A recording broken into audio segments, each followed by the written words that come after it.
Hello, everybody. Welcome to my YouTube channel. My name is Louisa, and it's great to have you back. Hopefully you're back after just watching my video on devotion, healing yourself as an act of devotion. I wanted to make this video as a kind of a follow-up, although it will stand on its own, so you don't have to have watched the other one, but I will post it below. To talk about the very importance of belief when you are on a healing journey, because I suspect that for some people, it's one of the reasons why you may not be having success or you might be encountering blocks. So it's always good with a healing journey to unpack it as much as possible, to be, like Barbara O'Neill says, to be like a detective, to really analyze what the causes might be, to treat yourself almost as if you're an experiment, your own scientific experiment, trying lots of different things, keeping a record of it. I mentioned in the last video the importance of journaling. And, reality testing as well, like checking in with others, checking in with yourself, regularly evaluating how it's going. And if you take that approach, you will notice when something's working and notice when it's really not working as well.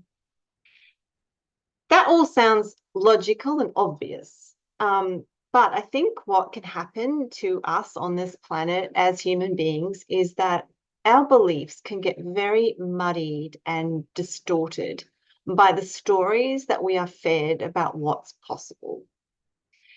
And those stories might be current stories that we're hearing in the content that we're watching, in what we're reading, in the news, in the media, in our social circles. Or it might be a kind of conditioning that's come from our childhood, messages that we've held with us for a long, long time about what's possible and what's not possible. So I'd like to address today, maybe for you, the beginnings of unstitching, dissolving, shifting some of those beliefs out of the way, the beliefs that don't serve you. Of course, you want to hang on to the beliefs that do serve you and help to create a good reality for you. But there are also a lot of beliefs that are probably getting in the way. So before I even launch into what a healthy belief system might look like for a healing journey, I just want to address something really tricky. It's hard when I'm talking to audiences generally. I have no idea who's going to be watching this. So I have to assume that some of you maybe fall into one or two camps of people. I'm going to be super generalizing here. When it comes to beliefs, there will be some people who believe, this is a hard thing to say, who believe that what they believe is reality, right? So people who are very attached to their belief systems, that think that what they believe is literally true in the external world and will always be true, like it's some kind of absolute fixed truth. And of course, those beliefs will have come from social conditioning, and then social conditioning will have constructed a reality that confirms that belief to them. So I understand if you are in that camp that you believe that what the thoughts that you have about the world, your impression of the external world is the truth and the only truth, then that is based on your life experience and the journey that you've made consciously, cognitively so far. So that's one camp, belief equals reality. The other camp of people, and you might be just beginning to play with this, or you might be well advanced into this idea that beliefs are not absolutes. Beliefs are not concrete. Beliefs are really just stories. Stories that we tell ourselves about what's possible, what we can do, how the world operates, what are the laws of the universe, those kinds of beliefs. You will know that your beliefs are constructed, basically, constructed from conditioning, constructed from what you were told. From the moment you popped out as a baby on this earth, you were fed a whole lot of beliefs. And it's continued. It continues right to this very day, no matter how old you are. You are being told by all sorts of influences, friends, family, community, the media, society at large, the government, the schools, the education system. It's all this big noise about what is going on here on Earth, right? This is the way it is. No, this is the way it is. It's a cacophony. And I think, beautiful things like the internet have really helped us understand that, have really helped us, it's a messy world, don't get me wrong, social media, but it's helped us see that there are so many different points of view and that what is true for one person is not true for another. So this idea of multiplicity, which is a postmodern idea, it's a relatively new idea if you look at the course of history. And it's one that is very prevalent right now because of the internet. This idea that there are multiple truths helps us to kind of question our own beliefs. So if that's true for that person, but I hold a completely different belief, then who is right and who is wrong? Now, if you view it like that, you're viewing it in a kind of a very pragmatic, third-dimensional way, where if you hold a belief as right, then that must be right for everybody. And that's your first camp of people. That's your people who believe that their beliefs are reality. But if you're emerging from that and you're waking up from that and you're starting to realize that the world is way more complex than that, you're beginning to appreciate that what you believe might be true for you. It's like an operating system, just like on the computer. Your belief is an operating system and it's working for you. But that doesn't mean that Joe down the road who believes in, let's say, diet, right? Diet's a fantastic one because everyone argues about diet. You're a carnivore and you think that eating meat, you need the protein, da da da da da. Joe down the road is vegan and you just can't understand how he could even be walking around without meat in his body. Yet Joe's very convinced that this is the perfect diet, right? If you're operating in 3D, you're going to be arguing about that and thinking, well, it's only a matter of time before Joe discovers that he's going to eat meat or vice versa. The truth is, the vegan diet might be perfect for Joe and the carnivore diet might be perfect for you. And we can hold space for both of these things. So that goes for everything. And it's a very humbling position to take when you understand that your beliefs are just your beliefs. I'm not saying that they're not true on some level. They're an operating system. They work for us until they don't work for us. Okay. So if we understand and appreciate that beliefs are not absolute, the power in that means we can shift them, we can change them, we can tinker with them, we can redesign them, we can expose our belief systems to new information, open up our idea of what's possible, because beliefs are really about what is possible and what's okay, what's valid, what's true, how the world works.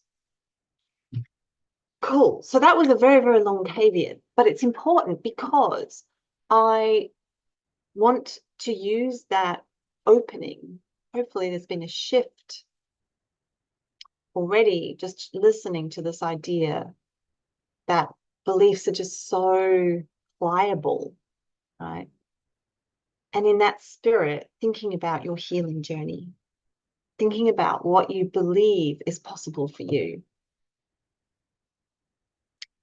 Now, working as a mental health professional these days, somebody who helps other people going through acute mental health difficulties, because I went through my own, and even though I later went and got qualified, the best qualifications I ever got was from my own lived experience.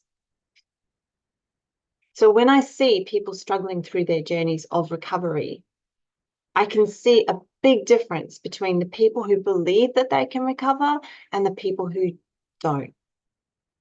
Those people who don't believe that they can truly recover, they often won't even know that they don't believe that.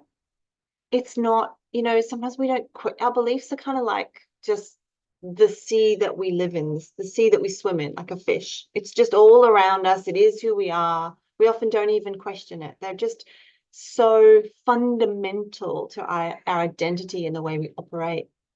So sometimes those people who don't believe will not even know that. And they will say things like, I really want to change. I really want to get better. but I don't know how. So there's something going on there. There's some block around making the full commitment to step forward. Now, those blocks might not be beliefs. They could also be other things. They could also be childhood trauma can play a big role.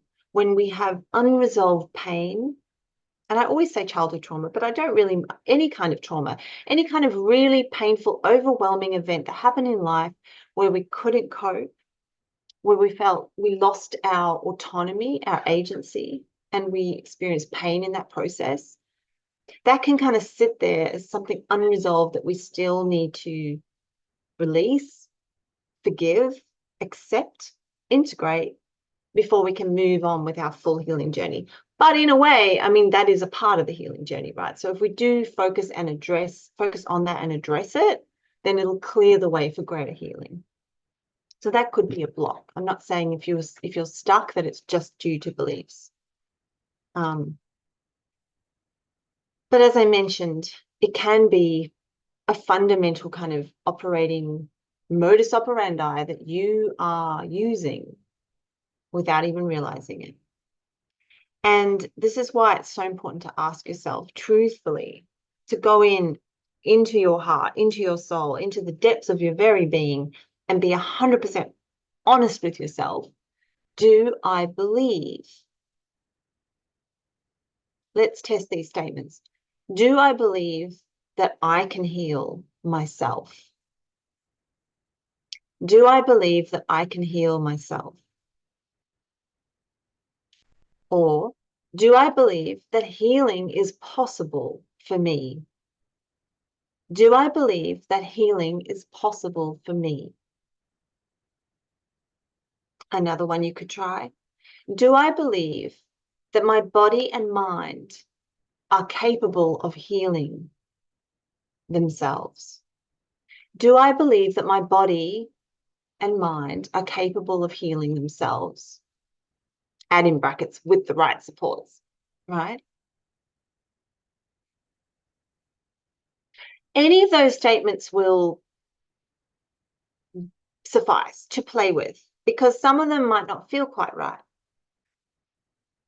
You know, if you say, do I believe that I can heal myself?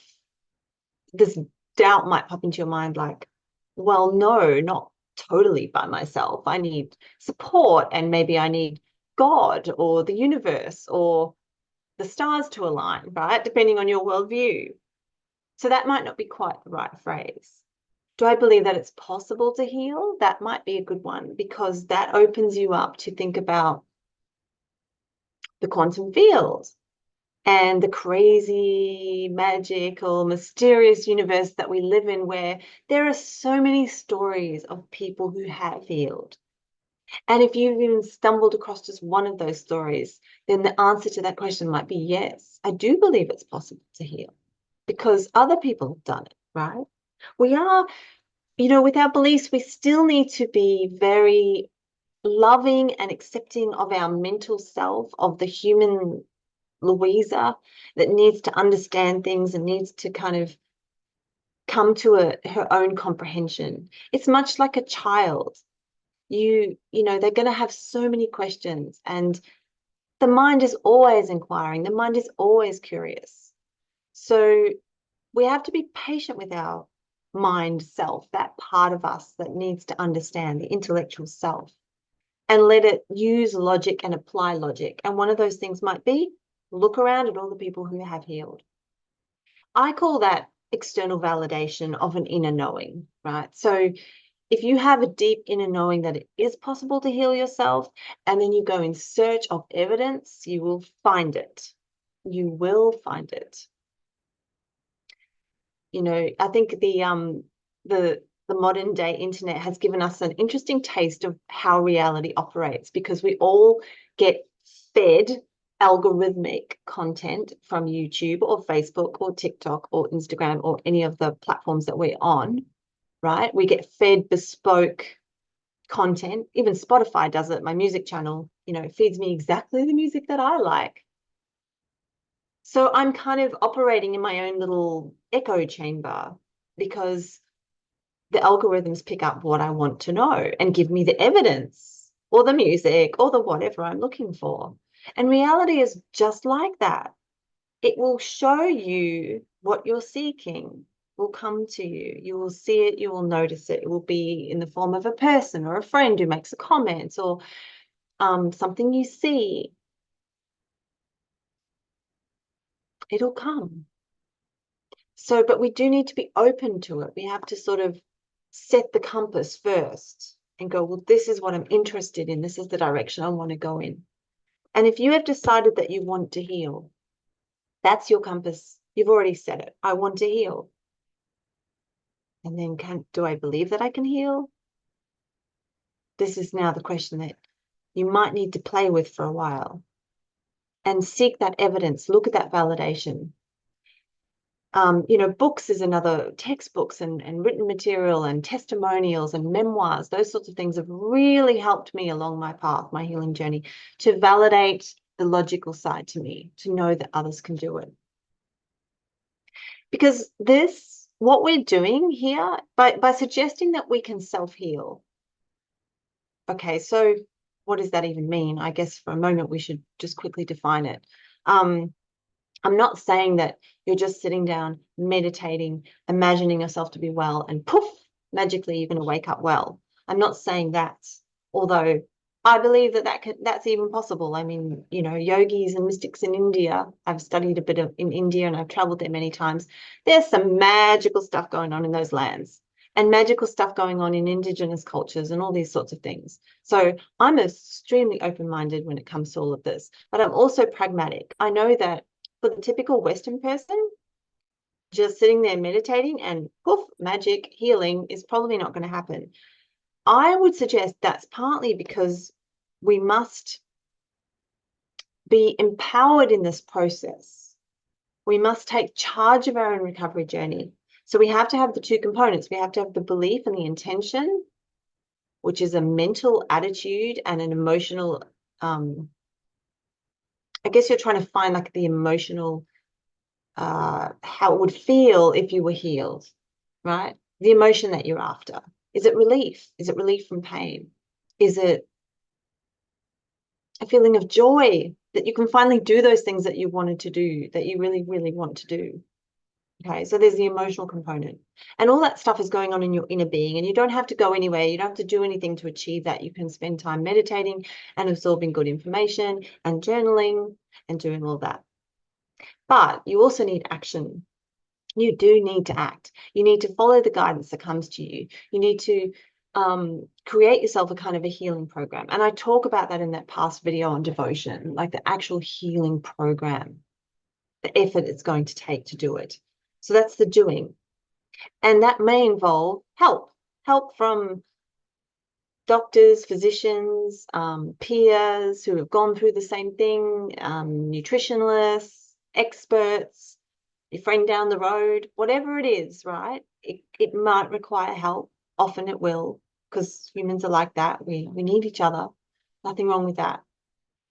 But it's a self-healing journey because it's guided from within. You know what you need to do. You are following your own wisdom, your own guidance, the information that's coming to you. And it might also include in that help messages from the universe, directions from God, angels, etc., etc. So that's what I mean by self-healing. It's a journey in which you are in charge and you are taking action. And those two things are really important because I'm going to contrast that now, that whole mindset, to another mindset, which is given to us in the West and in other cultures as well. But I'm speaking now from a Western perspective, I suppose, my own experience. This mindset that illness befalls you out of nowhere, out of the blue, or maybe it's genetically programmed, so you've got no hope of ever combating that. And the solution is going to be some kind of external magic pill, magic wand, magic surgery, magic treatment.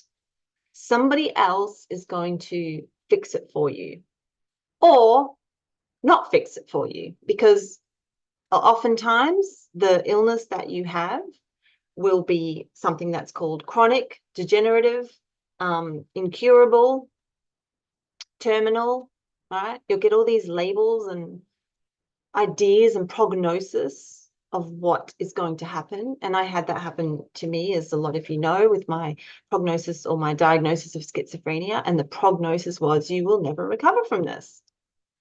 Most likely. I think they might have added that little bit of hope in the statement, but that is a story, right? It's a very disempowering story, which is one reason why I'm so passionate about the work that I do, because I want to reignite the sense of empowerment in anyone that I see or anyone that I'm talking to on these videos, to take charge of that and don't listen to anyone who's telling you you can't do it. It's not possible, or you have to do this, otherwise you ... There's a lot of fear in that medical model mindset. And it does have its place. Of course it does. I mean, if I was in a car accident, I would be in the hospital like a flash, and I would be thanking God for all of that. Surgery can be very useful to cut things out and all that stuff. I'm not very good with the you know, the practical physical health side of things. I'm not a nurse, but I do know that with both of my parents as being nurses, that there are many, many times when we would need the medical model. And so I don't want to demonize it, but I'm just talking more about the story that gets served up to you from that medical model. Invariably, it's a disempowering story about your body failing you, right? Your body is now ill, something broken, it must be fixed. And you're served up a bunch of things which might fix it, but often don't, that have a lot of side effects, that are not natural, and that have consequences. So if it is working for you, awesome. I would never, ever deny anybody, you know, the gift of all of that stuff, the gift of painkillers or whatever you need to get by. But I've always seen them, I guess, if I can summarize my relationship to that, I see the negativity, I disregard that, and I just take whatever I need to use as a crutch to help me through so I can get to full healing. Because I know that in that mindset of victim, you are a victim to an illness and there's nothing you can do and your body is breaking down. That story is never going to help you heal. And I guess that's a point I really want to make about belief. Because if you believe that story, then you won't heal. That story doesn't come with healing. It only comes with management of symptoms at the very best, or remissions. Healing is possible. Whatever ails you, find someone out there, find a role model, find someone who's done it. And don't follow them like a devotee. Follow yourself. Be devoted to yourself and your own knowing. It's that taking charge. And honestly, even if you don't get there in the end, even if you don't manage to fully heal, the sense of vitality and self-love and strength and pride that develops from taking charge of your own healing journey, that is healing in and of itself, right? That's going to raise your emotional vibration, your frequency, and what you put out there is what is then seen in your quantum reality, as I mentioned earlier. And I can feel myself now kind of slipping in. I could easily go on a big kind of tangent about the law of attraction. But I will maybe limit it to just a couple more takeaway messages on that. On the law of attraction, I can highly recommend watching Esther Hicks' material, Abraham Hicks, she channels Abraham. She speaks beautifully about, and very humorously as well. She always makes me laugh, about, when we are, us humans, when we want to manifest something, This is what we often do. She said, imagine that you want to get to San Diego, I think it is. She uses in the analogy. You want to get to San Diego and you're traveling from, oh God, I'm going to get myself in trouble here because I don't know American. No, okay, let's go Australian. You want to get to Uluru, which is Ayers Rock, right? Uluru, right in the center of Australia, and you're starting in Adelaide, which is down the bottom. And it's a long, long way to Uluru, right? I think it's like 1,500 kilometers to drive to Uluru. So you want to go to Uluru, you're starting in Adelaide, and off you set. And Uluru, of course, is a metaphor for what you want. I want to be fully well, or I want money, or I want a successful career, or I want a relationship. Off you go. And there's stops along the way. Of course, it's going to take you some time. And there's a place just north of Adelaide called Port Augusta. Oh God, have I got that right? I'm probably going to get creamed on social media here. I might have that wrong. Anyway, I'll put a note in the screen if it's wrong. So Port Augusta is a town, right? And it's a bit of a nondescript town, not having to go at Port Augusta, but it's a bit of a nondescript town. And the analogy that Esther Hicks gives, she said, like, you're trying to get to Uluru, but you come to Port Augusta. And then you get stuck in Port Augusta and you grumble because Port Augusta is not Uluru. And you look around and you go, well, this isn't very exciting. I'm not very happy here. I've already traveled like 100 Ks, and what was the point of all that? I'm stuck in Port Augusta now. But you're only a tiny bit of the way there. You have to keep going. That's her point. You've got to get out of Port Augusta and keep going to Uluru. And on the way to Uluru, there's going to be a whole bunch of other little towns that you're going to have to go to and stop off to get fuel. All right. But you don't get stuck there. You don't grumble because you're in this little town and it's not what you wanted. You will get there. So the idea of like Uluru or San Diego or whatever it is, the little label for where you want to get to, you've got to keep that in your focus and you have to just keep going. And she teaches beautifully about how to raise your vibration to be a match for that which you'd actually like to receive. So as I said, I'm not going to go into that now because it's too much for this video, but that's just kind of a side note to say there's a whole other dimension to this around, working on your frequency and helping get that right mindset, that right electromagnetic frequency so you can be a match to that which you want. And then the other thing I quickly wanted to mention was Barbara O'Neill. Her work's beautiful. I mentioned in the last video. She's also Australian, and she has 8 healing principles for any illness, mental, physical, it doesn't matter. And what I love about her healing principles is they're absolute common sense. Things like sunlight and exercise and good diet, lots of water. She includes in there temperance/balance, so like wholesomeness, not overdoing it, moderation. Can't remember all of them, but the 8th one is what I wanted to mention. And her 8th one is a spiritual one. And she calls it trust in the divine, faith in God. She has a Christian worldview, faith in God. Now it's this faith. It's this faith is your belief that you can do it, then you can get to San Diego, that you can get to Uluru, that you can get to healing. Having that faith, and it does require often you to assess your belief programs and to, if not totally let them go, maybe just put them on hold. Maybe tell yourself, you know what, I'm going to do an experiment for 3 months. I don't believe this horse shit that I can get better, but I'm going to do an experiment. I'm going to follow it anyway. I'm going to see what happens. Even that is enough faith, I believe.